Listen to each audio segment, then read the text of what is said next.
And by the way, one more thing, there can be more than one winner. AMD can win because if AMD gets from 5 or to 10%, they go from where they're at to 50 billion in AI chips.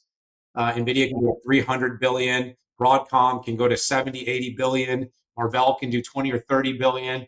Like, I think there's a lot of people that want this to be zero sum. It's not. It's a dumb take. I wrote about that on Twitter. You can look at my X post about that. Right?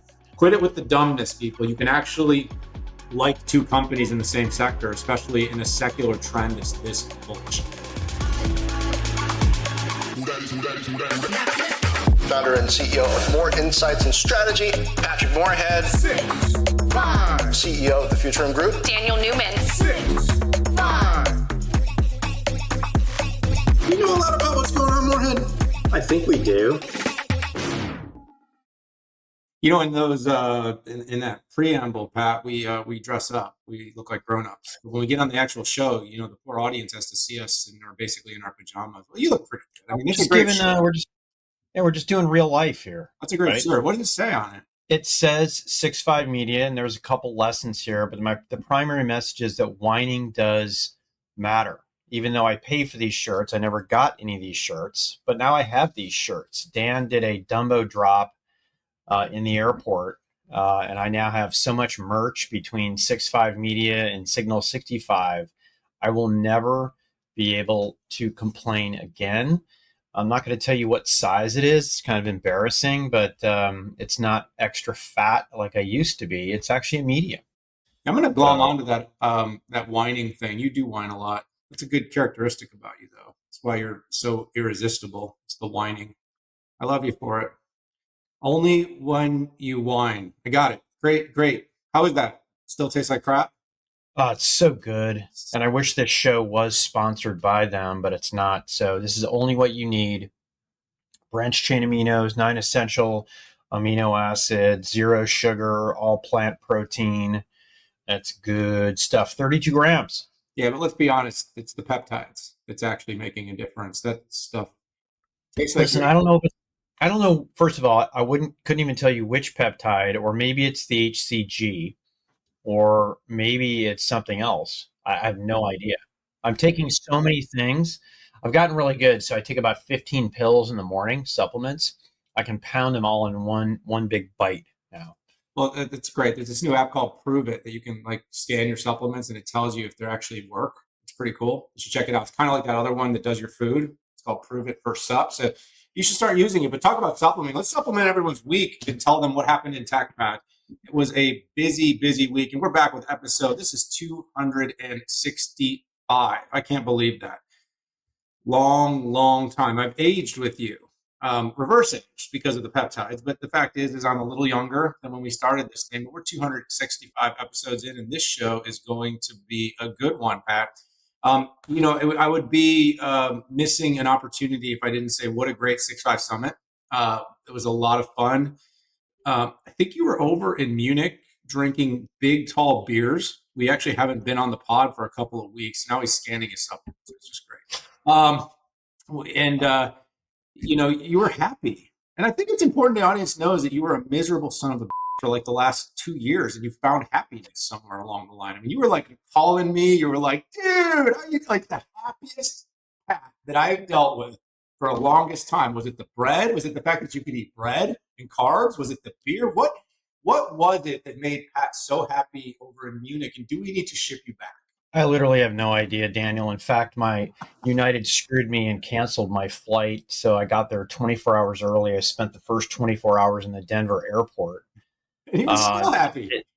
Did that thing. And then I worked 2 days. And then, I just literally hung out for 2 days with my wife. And I don't know. It could be the pretzels, could be the spätzle, could be the beer.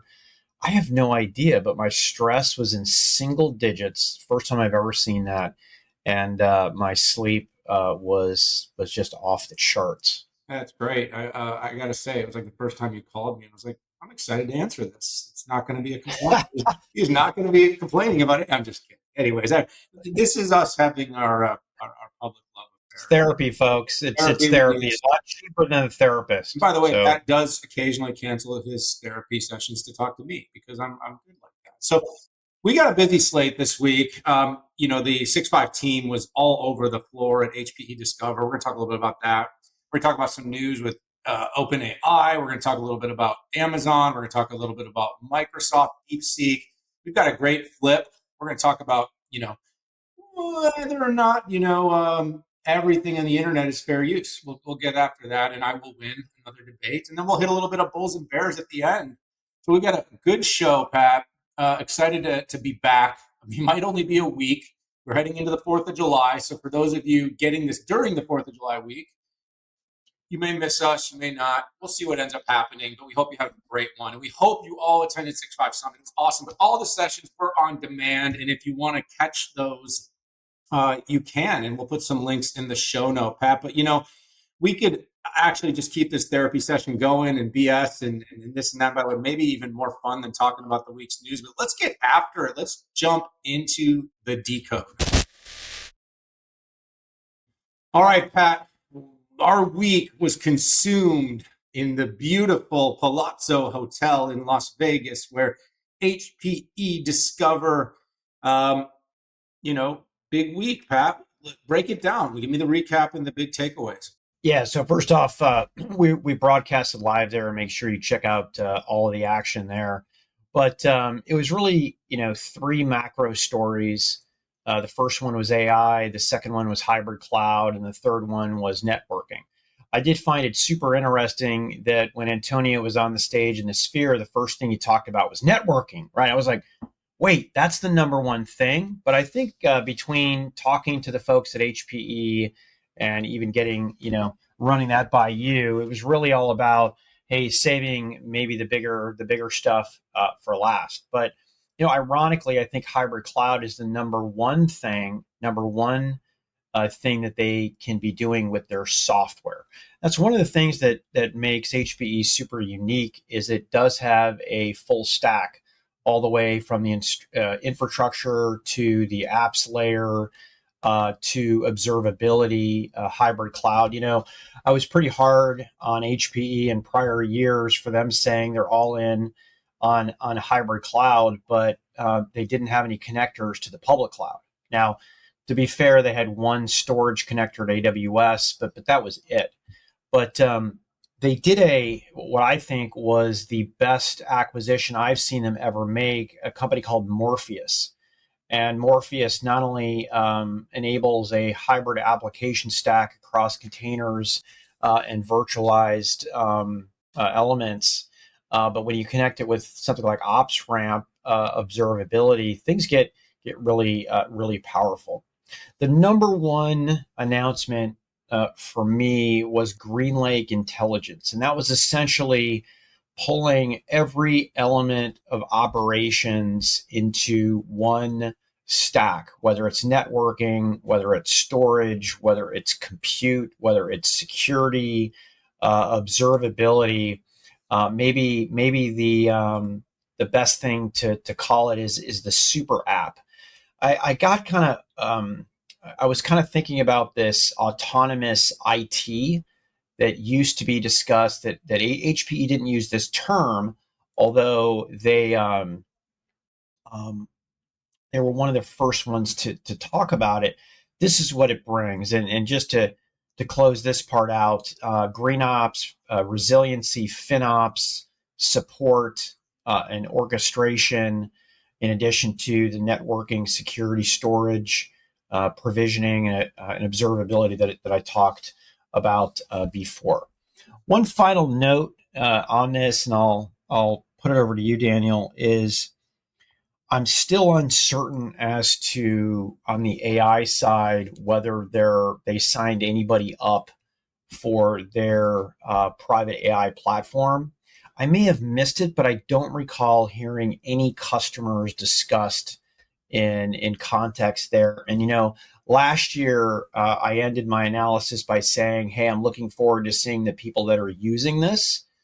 And I think that question in all of the software, even though they knocked it out of the park on a core value proposition, did people actually start buying? Because in the end, true value is determined on, there's a funnel, right? You've got, people trialing it. You have people using one piece, and then you have people that might be using, 7 pieces of a stack. So I'm super interested in learning more about that in the future. Yeah, I think they hit the big three pretty well. I've said this a few times in some of our interviews, and we'll drop those links. We talked to, their CTO, Fidelma Russo. We talked with Antonio Neri on the 6.5 as well, their CEO, and had some great content. Of course, they kind of broke it up. That you were a bit enamored by how they led with networking, but you sort of heard it, Antonio talk about networking being a networking company. He alluded to his confidence in the Juniper deal getting done, and maybe that's a differentiation where they don't want to. It's interesting though, of course, because their whole business looks a little more like Cisco's if that's how they start to talk about it. Especially now that Cisco's re-entering compute more and playing the NVIDIA stack card, and of course they're having a bit of a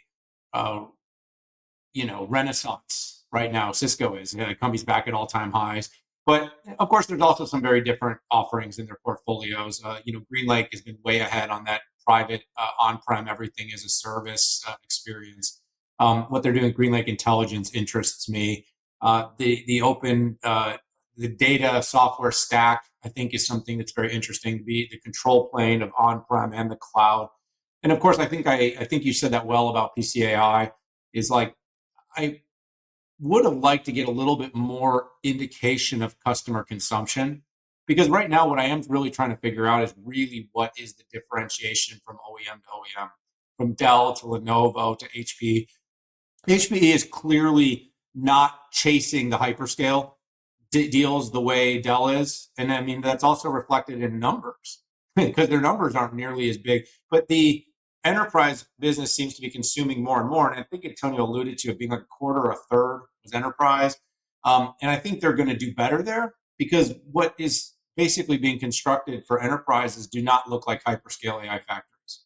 They are very miniaturized. It's a handful of GPUs. You and I have been in rooms where, executives of very large enterprises have talked about how they're doing most of their AI work with just a handful of big GPU servers. It's not racks and racks and racks of servers that are required. And so it's starting to maybe demystify what the enterprise AI stack looks like versus what the hyperscale stack looks like. But I think that's going to play out a little bit more over time. We're still very early there. But overall, I think the indicators were pretty good. Customers seem positive. You had more time with customers because you were part of that C-suite experience. But the thing I keep getting when I do spend time with the customers of these OEMs is the enterprises just are not moving nearly as quickly as the sort of consumer and hyperscale AI narratives are, which means that companies that are a little bit further behind in their tech aren't necessarily in trouble yet. I think it's slow at first, then all at once is the way I kind of describe it. I think we're going to see this move a lot faster in the next year, but the sovereign clouds, the air-gapped data, things like that, and security are going to be really important for AI in the enterprise because no one can afford for their very important proprietary data to leak. And so companies are trying to be a bit more careful. So overall, positive show, a great experience, and a lot of great 6.5 content. So let's make sure everyone out there, we'll link you to it. Check it out. Worth watching. Pat, let's keep moving here. We got a next topic. This is a fun one. Let's talk a little bit about Microsoft and OpenAI's news. There's a couple of pieces of news this week, so I'm going to kind of hit them both a little bit, and we can wax poetic about this. But first of all, there's this feud over AGI. And by the way, I don't know if you, buddy, but I've not heard AGI mentioned all that much. In the beginning, it was everything.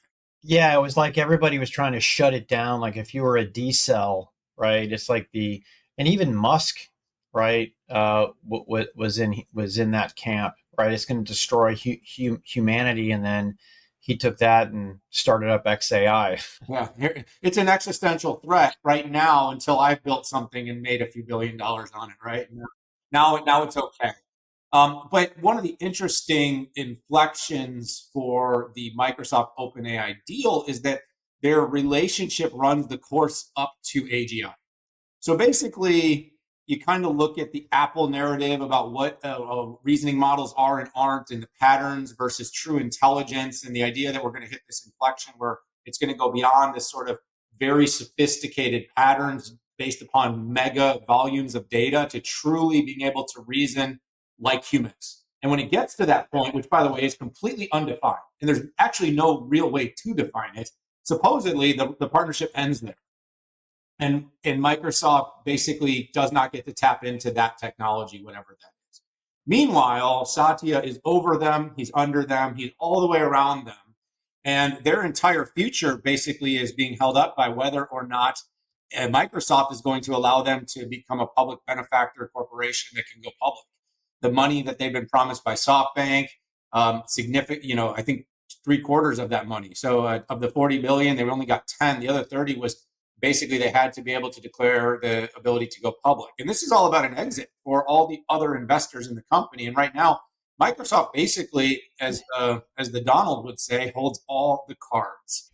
And so there's all this feuding going on. Supposedly, OpenAI is going to sue Microsoft for antitrust, maybe winning the court of public opinion. But the diabolical diva that is Sam Altman, I just can't imagine there's a lot of sympathy right now. And God, I can just imagine him testifying in front of Congress. Just the silliness that would come, But anyway, I digress. Let's pause there. Pat, my take is Microsoft has the cards. Artificial general intelligence is farther away than most want to acknowledge, and OpenAI, whether they have that agreement or not, is in a really difficult juxtaposition until Microsoft, they find a way to get Microsoft on board. Yeah, I think the devil's in the details. I mean, terminating Microsoft's tech access, what exactly does that mean? And I think that's negotiable. And also, there's a definition of AGI on even what that, what does that actually mean, right? Has that been established contractually? I think you had even mentioned that. So to me, they both have a whole lot of leverage here. I think Microsoft over time has lost leverage because if you look at what Oracle is doing with them, standing up the hardware for them to scale, I think that takes one of the elements away from Microsoft. And then the other thing I look at is, well, what are you going to do with the current customers who are, Azure, OpenAI on there? I think, if Microsoft has those, I don't see them just running away, but there is the risk, depending on how difficult or easy it is.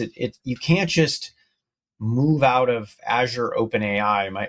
What happens is they're tied into specific storage, specific instances, specific, maybe even Microsoft data fabric. So it's not like just pulling it out. So I think that we'll have a negotiated settlement. I would not want to mess with Microsoft's lawyers because you will always be outgunned, probably 100-1. And I think that there will be a negotiated settlement on this. Maybe we'll have to debate this one later, but the tough part is Microsoft has a ton of paper value in their billions of investment because the company's worth, they started in with 10, they put in like another 10, and now it's worth like 300, and they own half of it. They also, by the way, I don't know if you knew this, but Microsoft gets 20% of their revenue off the top. I think you shared that with me, actually. Because, that would be a deal you would do. And I should have done. But the net is like, how are they supposed to function? It's like so handicapping, and basically no major decision can be made, like going public, without Microsoft's approval. And so Microsoft does not benefit for OpenAI to become too successful. And you actually see the route Google's taking, you see the route Amazon is taking, you see the route Meta is taking. And if Microsoft straps its wagon to OpenAI too deeply, it basically becomes the sub of the relationship, not the dominant player. And so there's so much risk for Microsoft, but they have so much control. And so I tend to believe OpenAI is in a lot of trouble right now Except, the only thing that's really going to benefit them at some point is if Microsoft really wants to get their money out, they're going to need to allow the company to transact.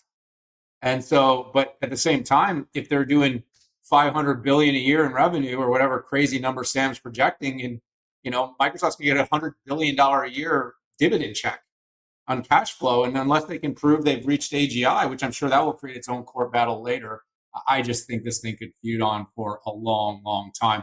Have you ever even thought about why is the AGI? Why? I wonder where that came from. That was part of their original negotiation. No, but what's the rationale for it? Can you even guess on that? What that might be? I mean, the only thing I can come up with is by the time we hit AGI, Microsoft felt that it would be completely integrated and people would be on board and stuff like that. I mean, I don't understand. It was probably more of the Altman side of the deal. It was basically that's what they're chasing.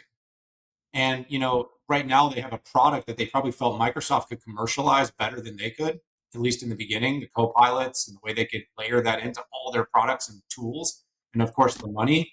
But I'm guessing that was a negotiated point by OpenAI, that they think that's going to be their line. And basically they wanted to have some escape valve down the line, because as you can see, they don't really have any leverage in the current relationship that I can identify. There's a tangential story about this Jony Ive deal.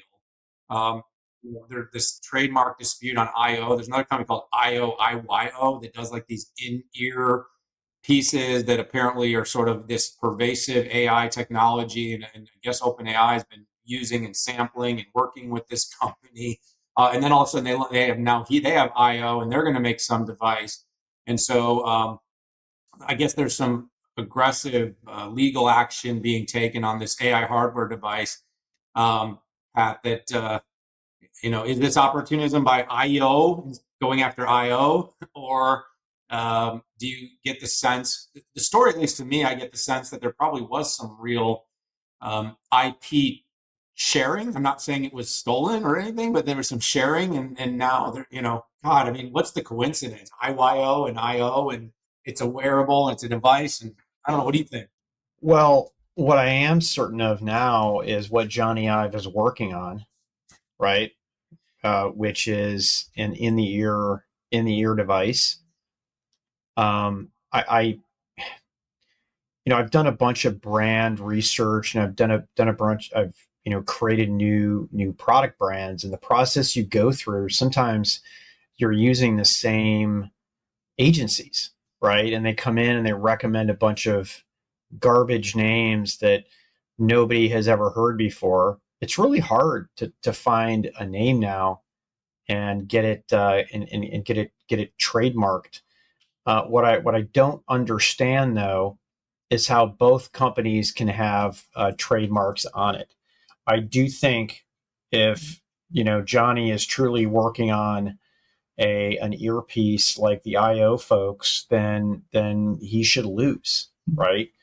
I think it's as simple as that, and they need to respect the name. I really think at this point the name doesn't even matter, but this could turn into, if IO did share information with OpenAI and exactly what they're doing, and Jony pops out with something that looks like something like that, this could escalate from a trademark battle into a theft of intellectual property lawsuit, which would be super duper ugly.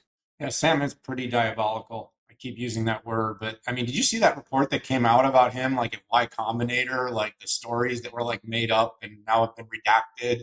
There's this really interesting thread on the whole kind of coming up.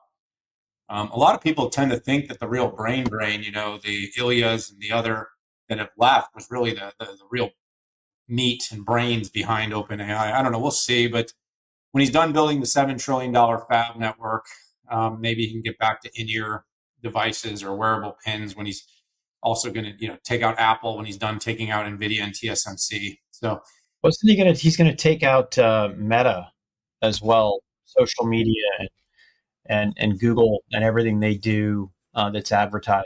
Search is over. They're going to take it over. And then the last one was just recently. He said they could do autonomous driving better than Waymo or X. So it is amazing that Tesla just went to Transformers, right? They were literally doing if-then statements, like stupid, and they just moved to machine learning less than a year ago. It's crazy. It is crazy. Yeah, that was one of those funny takes. I don't know if you listened to the All In where they were betting who was the best on AI, and they talked about integrated stacks and how fully integrated wins, and everyone was on the show was picking Tesla because that quote unquote fully integrated stack. And all I said to myself is, I'm pretty sure Tesla doesn't have a training chip. I'm pretty sure Tesla trains on NVIDIA. They use Dojo. They have an in-car chip for inference that they use for sure. But I'm pretty sure that it's a. Anyways, it was just interesting because like where Google actually does have a fully integrated stack, and NVIDIA of course has a fully integrated stack. Tesla has done incredibly well, but like I still struggle to think that there's not some risk with how they basically built the whole thing on pure vision.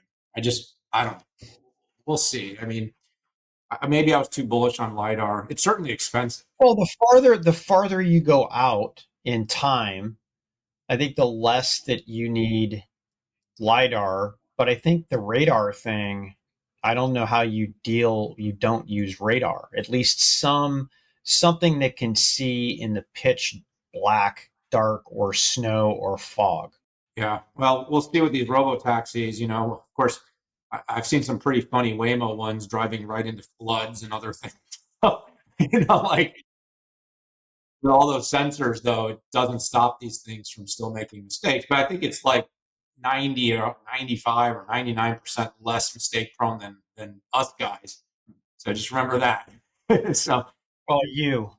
Well, I'm a terrible driver, but it's because I'm like Ricky Bobby. I don't drive anymore. I just walk around downtown or get on planes. I just want to go fast. Remember, if you're not first, you're last. I don't know. I heard some nonsense about where you go to team building, nobody wants to compete with each other. I can't. I mean, reality is everybody wants to compete with each other. They want to look good in front of the boss. I can't imagine just being okay with being okay. It doesn't work for me. Maybe it's a generational thing, dude. Speaking of being okay with being okay, I wrote a long dissertation on LinkedIn not that long ago about the future in AI and changing my company. And over the last few weeks, we're starting to get some affirmations. One of the companies that have come out there is Amazon, that's basically saying they're going to see their hiring volumes basically slow or even shrink, and while they're going to grow, and it's going to be because of AI. And there's not a company, Pat, that has more kind of continuum of where AI has got physical AI and robots, which they've been doing for a long time. You got autonomy and driver and delivery and drone. And then, of course, now they're talking about the white collar knowledge workers. It seems to all be coming together. And they're saying it's going to shrink over time. This was my topic, but you're doing a fine job. I just handed it to you. That was it. Keep going. Set it up, man. Was that too much? I'll say less. No, listen. In terms of the analysis, I think you brought out the facts just nicely. And if you look at CEO Andy Jassy, right, the internal email that he sent out, I think it's essentially, here's what it's saying without saying it, is we're going to plunk an amazing amount of money into what we want to be efficiency driving technologies, and there is going to be job loss, and it just opens up the Pandora's box of this discussion. And where I sit on this is jobs will be destroyed, jobs will be created, just like we've seen in every generation. I think the one difference here is going to be the speed of change. And, even when I look at what happened to, in e-commerce, what happened in media, what happened to travel agencies, what happened to stockbrokers and things like that, I think it's just going to be accelerated. The one thing that's going to slow all of this stuff down in terms of these businesses is technical debt. And I think we've seen this with every major enterprise that we've seen. Even the top 100 largest tech companies have challenges. Why?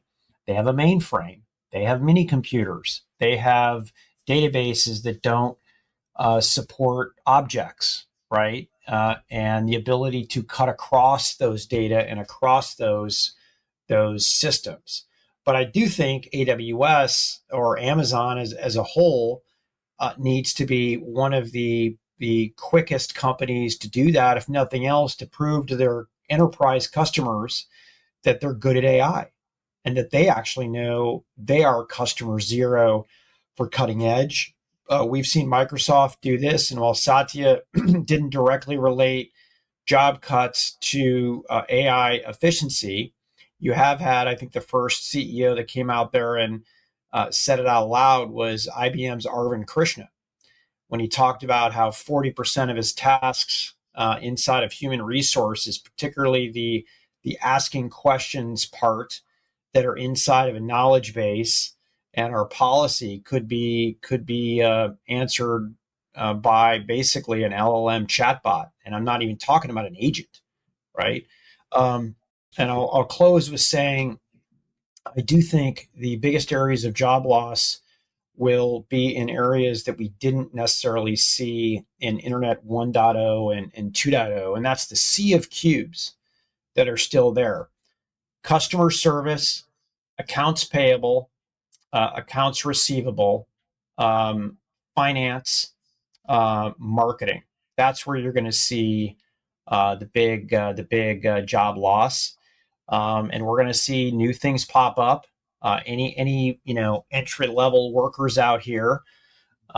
It's tough to get a job right now. I hear and I read, and the best thing that you can do is get out there and get really amazing at these tools, so you can be doing the work of a middle manager who people are trying to lay off in droves at this point.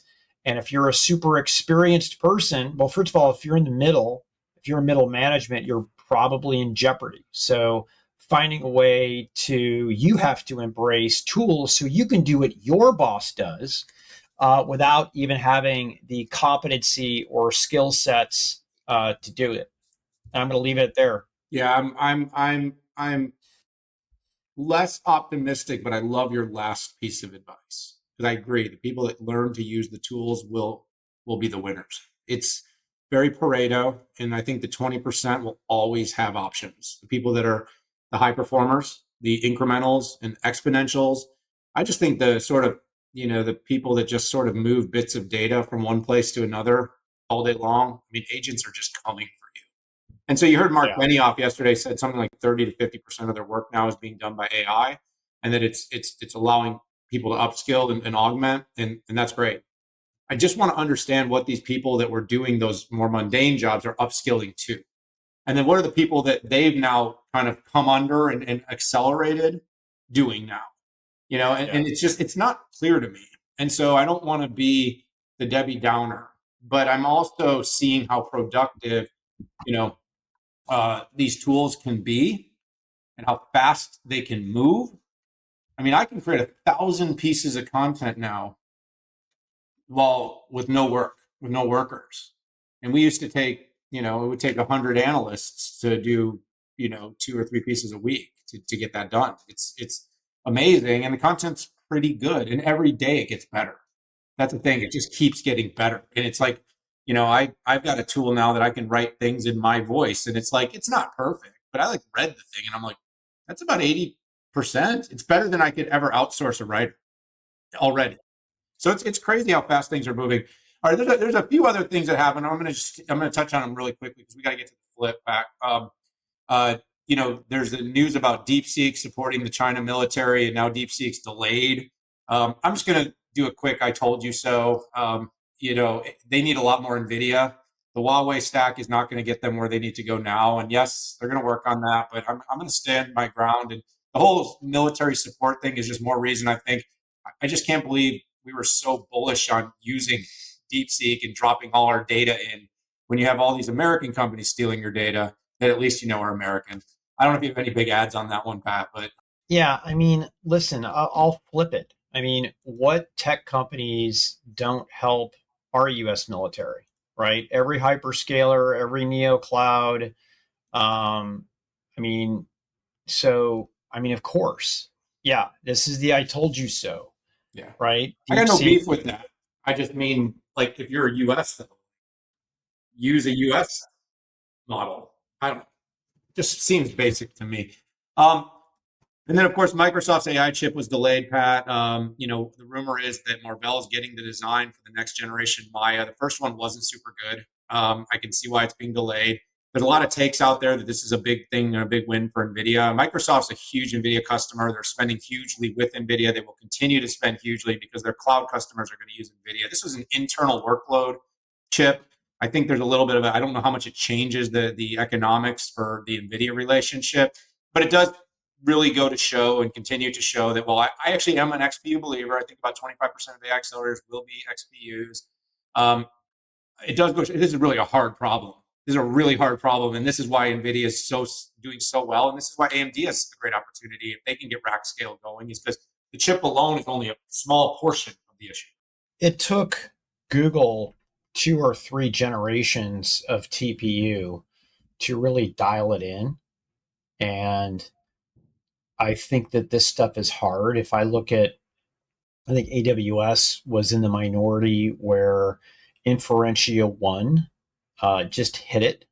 It did very well on a very narrow set of workloads, and it did them very well. All of Alexa was built, was not built, was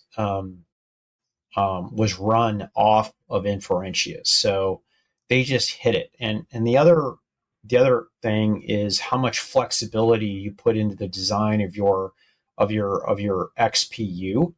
If you dial it in for efficiency and don't leave yourself some flexibility to make some changes, and or if you put abstraction layers on top of it, you may not get the performance that you're looking for, the performance per watt. So I don't see this as a giant setback. I do see this as a setback. Microsoft was talking about all the workloads that they were currently running internally on it. I had, asked a lot of questions about growth right before Ignite. I didn't get any answers on that, so I pretty much knew what was up here. Yeah, I think that's a good take, and we'll see how it plays out. I just don't think it's going to add a significant number of NVL72s that are going to go out. I think Microsoft's already buying just about everyone they can get their hands on. I mean, the most successful XPU company, which is Google, increased as a percentage the amount of GPUs versus XPUs, and I think that this says a lot to me. 100%. All right, buddy. You ready to throw down? Let's throw it down, baby. Let's do this. I mean, I see you wearing that shirt and you're flashing those biceps. So I mean, every time you just gotta I didn't even do arms today. I did freaking cardio. Cardio. What is cardio? That's dumb. I did, man. I did zone 3 on the treadmill, 30 minutes. Yeah, I'm not gonna lie. I actually did do sprints today. I did my lift, and then I've been doing, about 6 or 7 minutes of basically run the straight, jog the curves. And by the way, sprinting when you're as old as we are, it's really hard. I think I thought I was going to pull my hamstring like 5 different times. Anyways, so Anthropic, among others, is basically fighting the fight that they have rights to basically use all the data and information across the web that's publicly available. And we're still in this conflicted moment, Pat, do these model companies really have the rights to just steal everything and just take it and use it and make a ton of money off of it and screw all the people that created stuff? I think, one of us is going to have to say yes. One of us is going to have to say no. So let's see who says yes.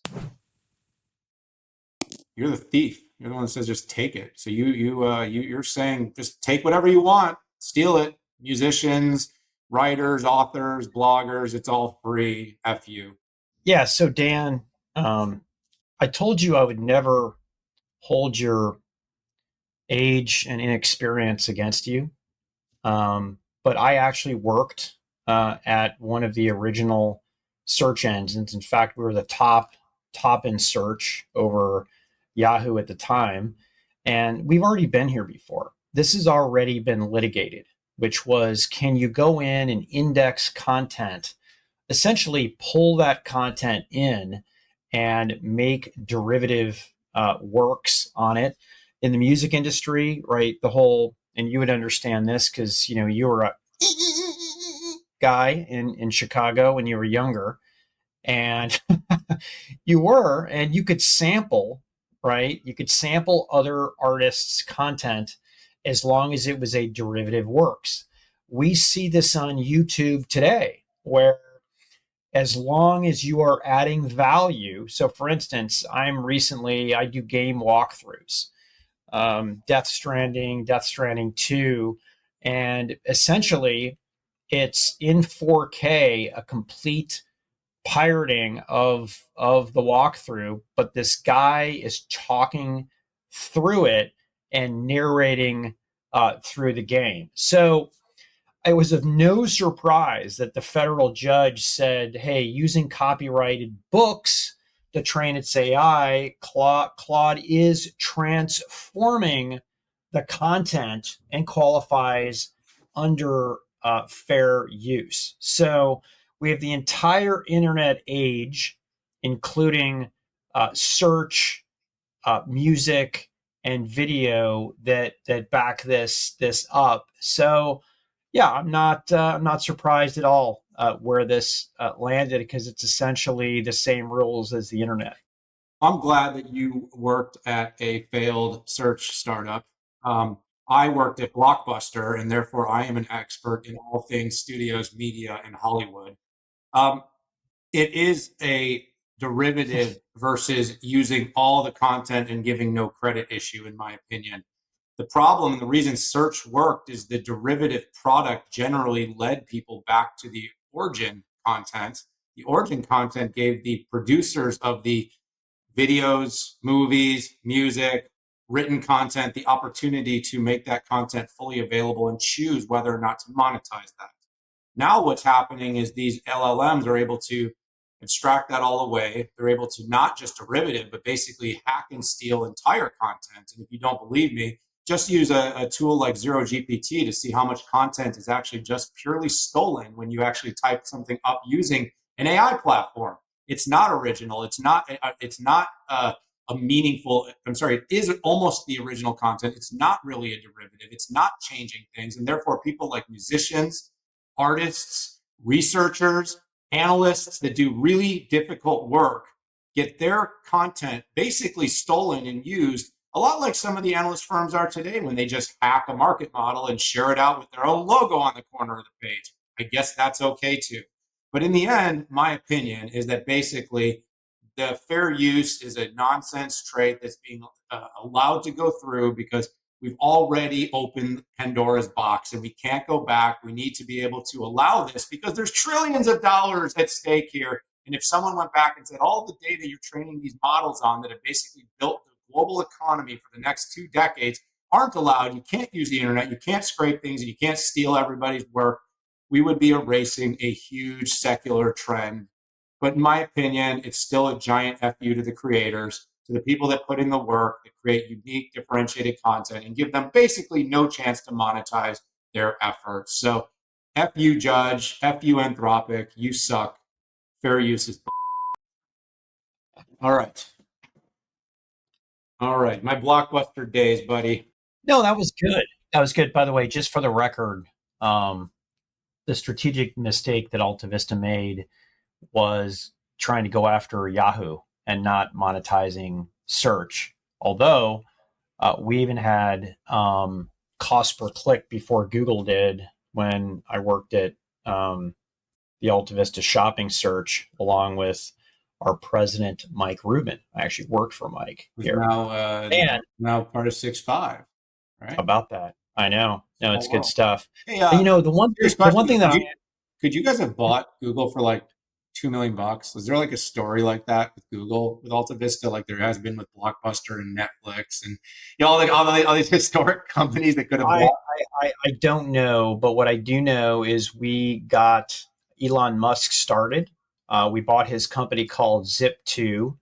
which he took all that money and poured into what was called X, which competed with PayPal, and they merged with the PayPal mafia, which gave him enough money to start SpaceX and Tesla. So that was his big cash injection that got him going. Hey, seriously, one of the things on this content thing that I'm really going to be monitoring closely is if all of the content creators of the new content go bust or can't monetize it, like the models are going to have nothing to pull in, and I guess it'll kind of be a free for all of bloggers and things like that. And on one side of me says, well, the trust in news sources has plummeted in the last 10 years. So, who cares?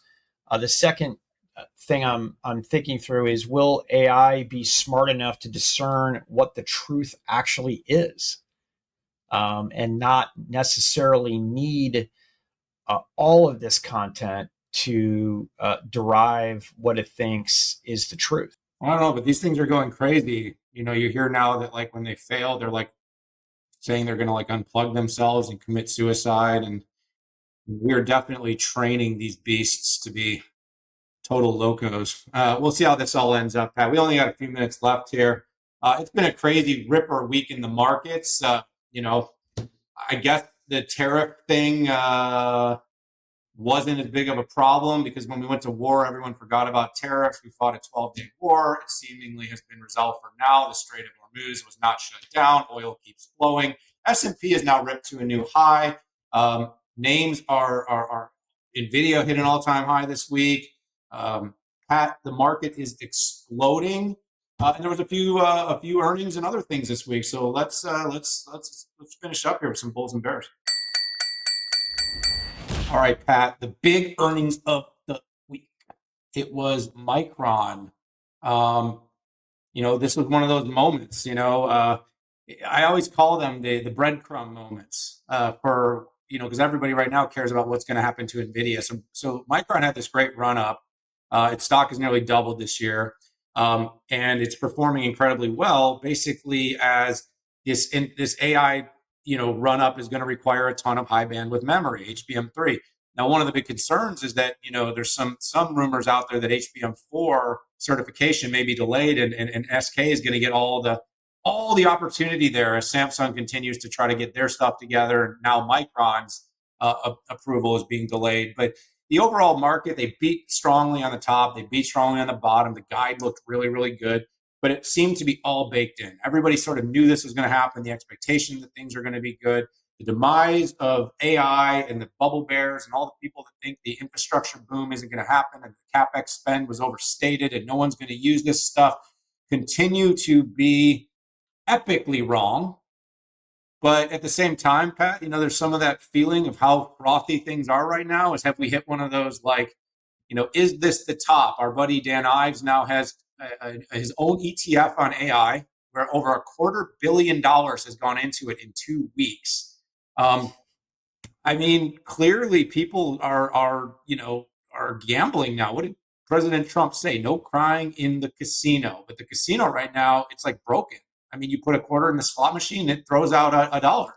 And you're seeing companies doubling in not months, not years, but days and weeks. Absolutely incredible out there. But yeah, Micron had a good quarter. I met with their chief revenue officer yesterday and had a really good conversation with him on that. I wish Micron would say more about what they're doing because they have so many firsts, right? Whether it's first with a certain node, first with a certain technology. They're just not telling enough people about it. And they seem to be kind of stuck in this hole of, there was a time where they were cash flow negative and they kind of pulled back on everything. But I think they have the opportunity now to really get out there and get it. And it's not just HBM, right? It is, and that's why you have to have a rocket ship into the peaks, right? About every 5 years, there's a boom and bust cycle in memory and storage. That's just historical. But the key is you have to power out of it. So yeah, I've got a lot of questions about Micron. The ability, the investments that they're making. I mean, I love the $200 billion over 20-year investment in the U.S., which I do think gives them a strategic advantage. But I'm wondering, from a capex overall, on a cost basis, how they compete with Samsung and Hynix. But listen, they ripped it, they deserved it. They are approved inside of NVIDIA, and not everybody is at this point. So let's go. It's a great point. And by the way, worth mentioning that the HBM and the AI trend is sort of the fuel, but there is a whole like cycle around devices that has been an absolute crap show for like multiple years. And if that gets the pickup, which it generally does through these cycles, it could be a kind of a double, triple whammy as we see next generation AI devices, handsets. And then, of course, they have businesses across other areas like automotive that continue to get more content. Speaking of automotive, quick note, Pat. I mean, Intel, has been eerily quiet, not really saying much, but it looks like Lip-Bu is just doing the work. He's shutting down the automotive. This has nothing to do with Mobileye, just Intel automotive. Seems like anything that's not kind of critical and imperative is starting to get slashed and burned. That's what he said was going to happen. Not a lot of public testimony going on, not a lot of public storytelling, just quietly cutting heads, cutting costs, cutting business units, and I think trying to get back to some success in those other areas. Yeah, the company's been eerily quiet, and I do think there is a middle ground between the Lip-Bu Tan regime right now and where Pat Gelsinger was. The fact that Intel didn't show up in the Middle East in any of those announcements, to me, was telling and also troubling to me. When Lip-Bu came in, and even when Pat was in, I was looking in, and I did a lot of broadcast appearances where they asked me, "Hey, what could be cut?" So first off, I don't like quick peanut butter cuts. Everybody gets a 20% haircut, right? That never works. It demoralizes everybody, particularly if you don't have the tools or the processes to get new work done. What I do like is cutting off limbs, right? And I had thought that automotive, photonics, quantum, and other pet projects that I don't even know about may have in there. By the way, I'm not calling the former pet projects. So photonics is required if you want to do rack scale. Can't cut that. Quantum, my guess is still on the table. There's also a neuromorphic project as well. I don't know how much they're spending in there, but they're not core to the business of and data centers. So that leaves automotive. But I do want to say that and Jack Wiest laid out the strategy a couple of years back. I liked it. Right, you and I met with him multiple times, and there was a base of x86 customers in the cabin.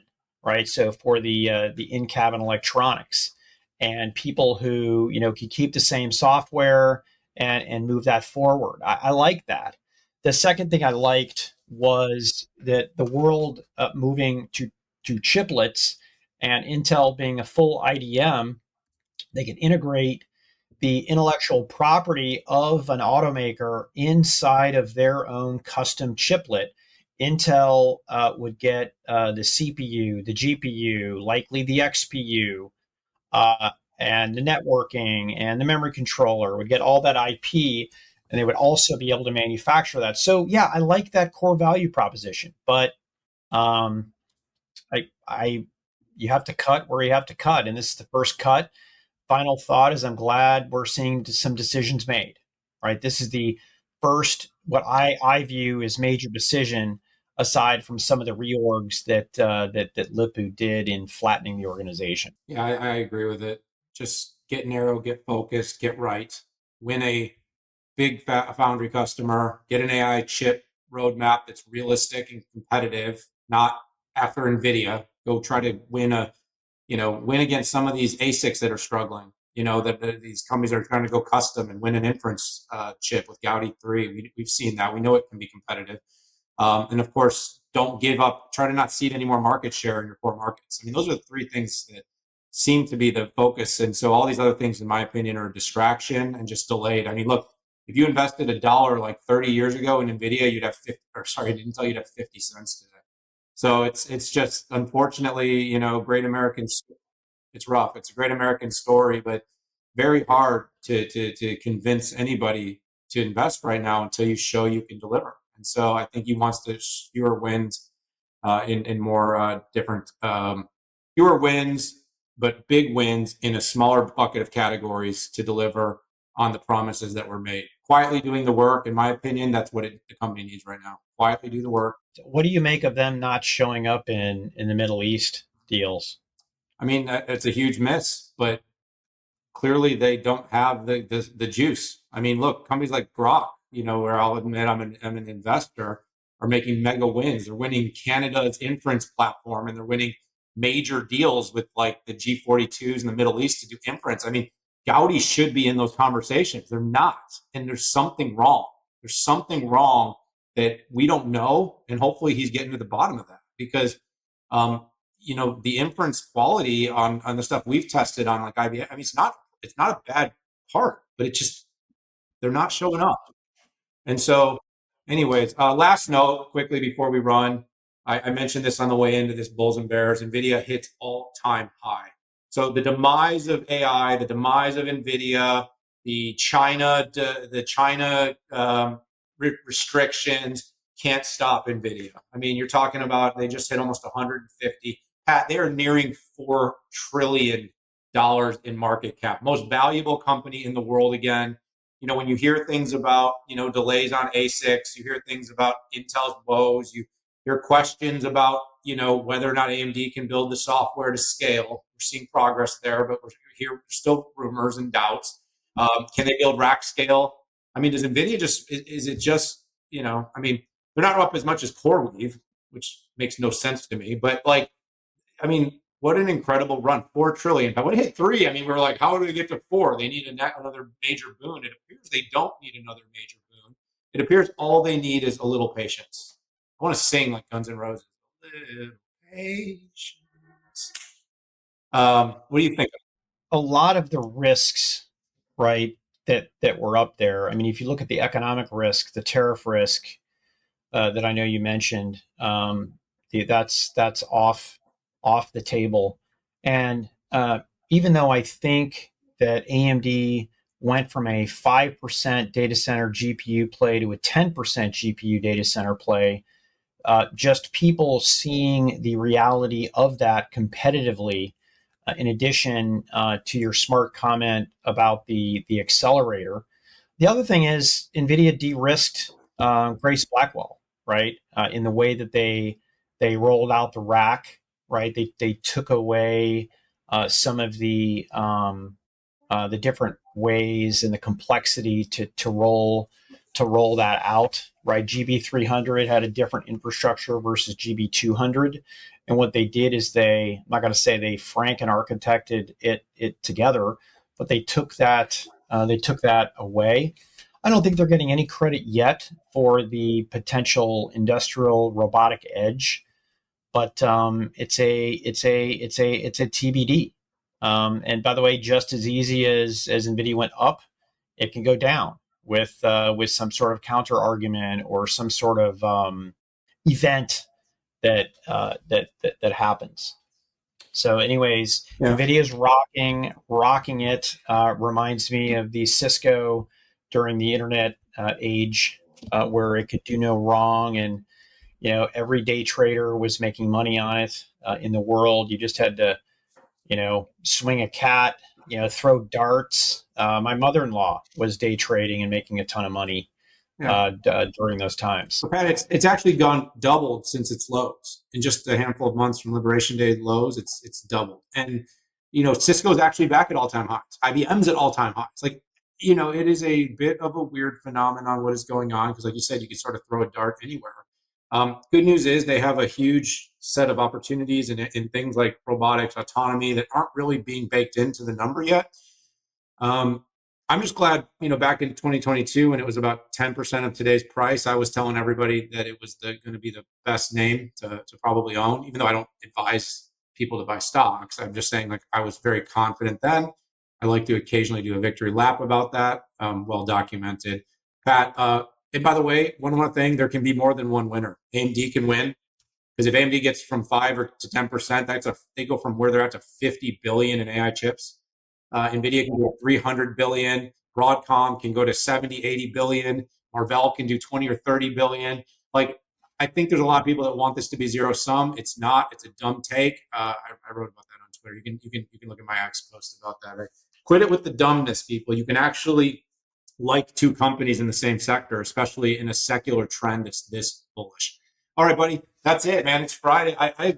We've only done 1 in 4 weeks. So, like, you're going to start to miss this, with all these off weeks we've been having lately. So hopefully you all out there are missing us a little bit too, but there's a lot of other content, all the summit content, all the HPE content, AMD event content, Cisco event content, just over the last handful of weeks. There's so much 6.5 out there. We love it. And by the way, 100,000 YouTube subscribers. So we're pretty proud of that. We are up, we are growing, we are going. Things are happening. So subscribe, be part of our community, stick with us for all the shows. This week, got to say goodbye. Thanks for tuning in.